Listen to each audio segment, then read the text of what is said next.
Pardon.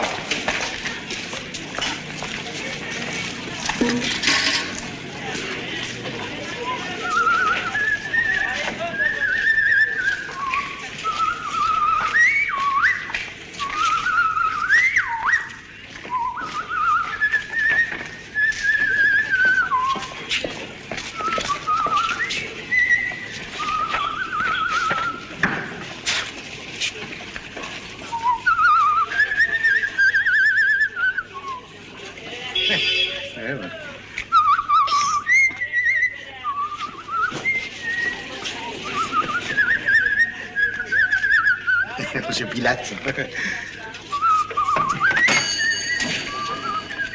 Vous sifflez? Eh oui, je siffle. Monsieur Saint-Forget, oui? Il me semble vous avoir déjà dit la semaine dernière que votre jubilation chronique était incompatible avec la gravité des lieux où vous exercez. Ma clientèle a droit à un certain respect. Monsieur Pilate, vous savez, c'est pas parce que je siffle que je respecte pas votre clientèle, hein. Donc si ça vous plaît pas que je siffle, ben, je sifflerai plus. Voilà.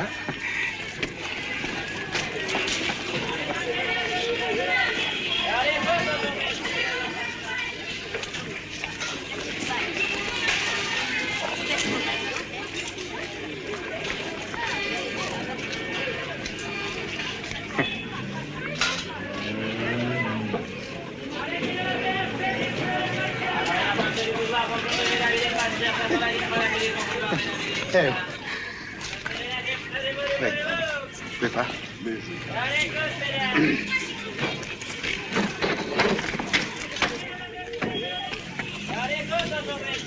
Monsieur Saint-Forget. Oui? Êtes-vous satisfait du métier que vous exercez? Ah, vous savez, moi, pourvu que je sois au grand air. Encore faut-il que vous gagniez de quoi y vivre. Oh, je ne suis pas exigeant. Moi. Et votre femme, qu'est-ce qu'elle en dit? Ça, ma femme, c'est pas pareil, vous savez. Tous les soirs, elle m'attend derrière la porte pour m'engueuler. Ah oui, vous savez, les femmes, il faut que ça crie. Ça leur soulage le système nerveux. La mienne, elle crie, mais c'est un ange. Enfin, c'est un ange qui crie. Il y a aussi vos enfants. J'imagine que vous les aimez bien. Ah, pour ça, oui, vous savez, les enfants. Bien. Monsieur Saint-Forget, voulez-vous entrer un instant, je vous prie? Là. Je voudrais vous faire une petite proposition. Une petite proposition?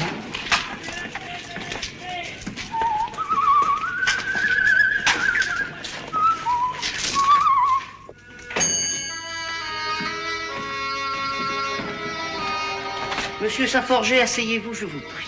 Merci. Vous fumez le cigare? Jamais dans la journée. Mais si ça vous fait rien, je le fumerai ce soir en pensant à vous. Puis-je vous offrir un petit verre de liqueur? Ah, jamais entre les repas. Mais pour aujourd'hui, je ferai une exception.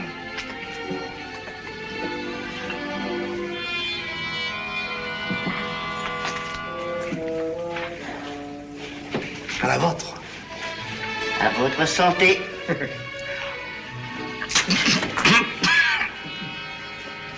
Qu'est-ce que c'est?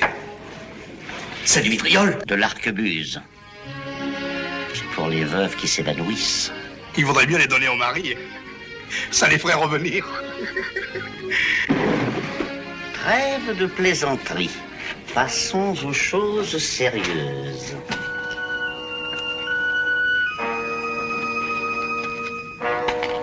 Si vous rameniez tous ces billets à la maison, pensez-vous que votre femme serait contente? Si elle serait contente?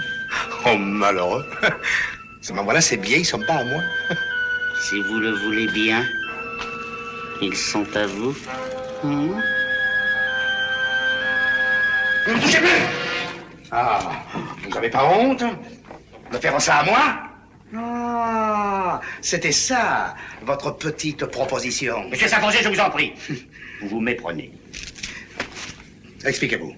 C'est facile. Vous êtes bien le frère du célèbre Alain de Saint-Forget de l'Institut de Beauté. Oui, après. Alors lisez, signez, et ces billets sont à vous. À moi? À vous. Ah. Ceci est ma dernière volonté. Je désire que mon frère, le docteur Alain Saint-Forget, me fasse inhumer en première classe par les soins de la maison Baudin-Pilate. Dites, vous n'êtes pas un peu jobastre, vous, non? Non, je ne suis pas jobastre du tout. Je suis avisé. Ah, me faire enterrer, vous appelez ça être avisé, vous? Ça vous faire enterrer quand vous serez décédé, bien entendu. Ah ben heureusement, c'est la moindre des choses. Merci bien, monsieur Pilate. Non, il faut que je réfléchisse. En attendant, je vais finir votre devanture. Hein. Monsieur Saint-Forget, vous avez toute la vie pour nettoyer ces carreaux. Ah, allons plutôt prendre l'apéritif et je pourrai par la même occasion vous exposer l'intérêt de ma proposition. Oh, pas encore. Vous n'avez pas encore signé. Enfin. Non, mais comprenez-moi. Notre métier n'est pas facile. Le client ne vient pas tout seul. Avec ses streptomycines, ses oriomycines, ses pénicillines, il se retient, monsieur. Il se cramponne. Et dès qu'il y en a un qui se laisse glisser, il y a 20 concurrents qui se jettent dessus. Oh, le malheureux. Alors moi, je devance la concurrence. Je n'attends pas le client. Je vais le chercher dans le présent pour me l'attacher pour l'avenir. Votre frère paiera. Et en attendant, comme il est normal, eh ben, vous touchez votre commission. Vous n'êtes pas bête, vous savez, vous. Je ris en pensant à la tête qu'il fera, mon frère. Remarquez, je ne serai pas là pour le voir. Parce que je dois vous dire que lui et moi, on est plutôt en froid. Ah non, mais les volontés d'un défunt sont sacrées pour son frère. Ah oui? À moins que il ne vous a pas maudit. Maudit? Oh non. Alors il paiera. Il verra. Bonjour, messieurs. Bonjour, bien. Dites, monsieur Pilate, une petite supposition. S'il ne paye pas, mon frère. Pourquoi il est ruiné? Ruiné, lui? Oh là là. Il est peut-être milliardaire. Bon. Alors je marque première classe spéciale. Oui. Grand luxe. Naturellement. Eh ben non. Ah, ça va. Capitonné. Capitaine, oui, je saurais mieux. Oui. Poignée d'argent. Petit coussin de soie. Oh, écoutez, monsieur Pilate. Non, Et j'ajoute 10 000 francs à votre commission. Ah non, mais ça, c'est trop. Ça, non, mais ça... Monsieur Saint-Forget, qu'est-ce que vous prenez? Un Pernod, comme d'habitude. Et pour moi, ce sera un Vitel fraise. Ah oui, pas d'alcool. Jamais. Au fond, qu'est-ce que je risque, moi? Hein? Alors, si vous ne risquiez rien, signez. Ceci est ma dernière volonté. Je désire que mon frère, le docteur Alain Saint-Forget, me fasse inhumer en première classe par les soins de la maison Baudin-Pilate. Grand luxe. Et ben, les capitonnés, poignée d'argent, coussin de soie. Je signe. 50 plus 10. Merci.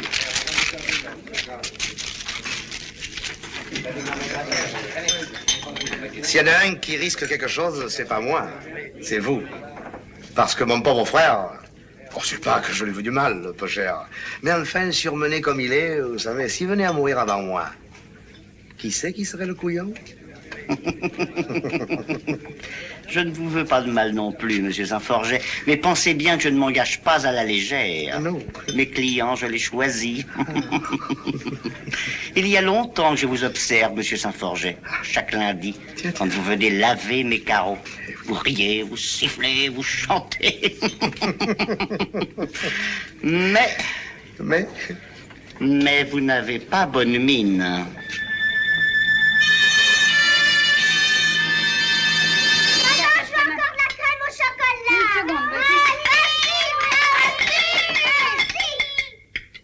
Qu'est-ce que tu as, mon chéri? T'as pas l'air gai. Moi? Mais si, au contraire. Regarde-moi. Je trouve que t'as pas bonne mine.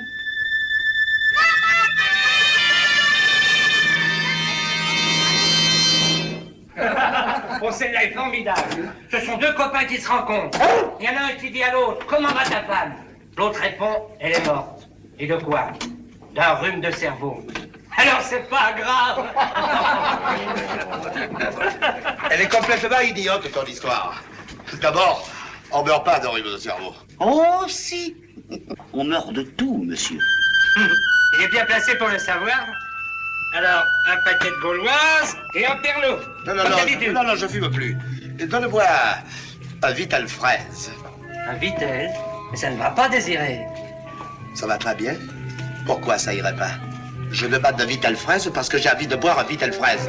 Maintenant, si dans cet établissement, on ne sert pas du Vital fraise, j'irai le boire ailleurs, le Vital fraise. Pardon.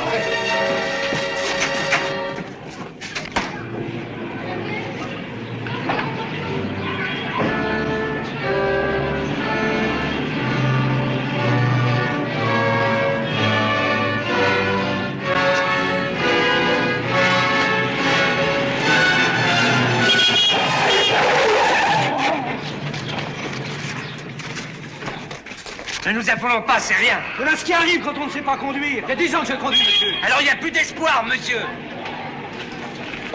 Ah, des gens comme ça, on devrait les fusiller. Il a traversé sans regarder. C'est à vous de regarder, assassin. Oh, ça suffit, vous voyez bien qu'il n'a rien. Oui, on ne sait jamais, il faut faire un constat. Appelez un agent, tout de suite. Rien pour l'instant, mais pas faire mal après. On n'a rien sur le coup, et on meurt au moins après. J'ai vu un garçon comme ça qui était tombé sur la tête, il avait rien, puis sa colonne vertébrale s'est mise à pourrir tout doucement, alors il est devenu aveugle, puis paralysé, puis fou. C'est tout? Et après? Après, il est mort. Et le chauffeur, bandit, constat, mon vieux. Vous avez échappé belle.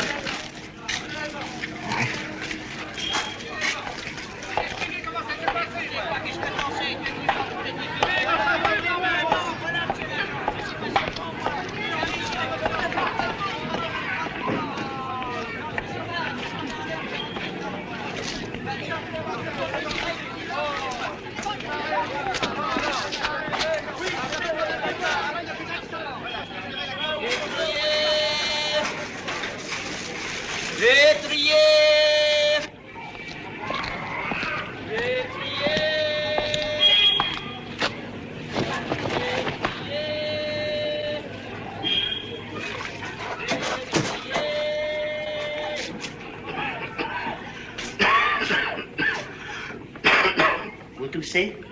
Oh, si peu, vous savez. Ça va vite, hein? La semaine dernière, c'était le simple rhume de cerveau. Et maintenant, c'est là.